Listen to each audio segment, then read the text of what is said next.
How to change Amazon shipping address after ordering. The very first thing you wanna do is to head over to any of the web browser and then move into your site amazon.com. Enter your login credential and then sign in to a specific account that you have ordered.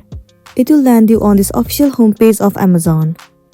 Once you are in here, click on Returns and Order at the top right. It will show you the list of the order that you have made on Amazon. Beside your product, you can see it says View Order Details. Click on it. Your detailed information about your order will be visible in this page.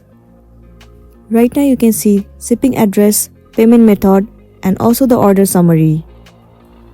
You have mentioned the shipping address over here. Right below the shipping address, the option of change will be visible to you. Click on it. Once you click on change, you can search for the correct shipping address that you want to keep. Select the correct shipping address and then click on save. And then your shipping address will be changed successfully. And then you'll be good to go. So that's it, and this is simply how you can change your shipping address on Amazon after ordering.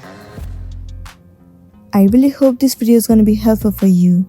If it does, please make sure to like and subscribe to our channel. And thank you for watching it till the end.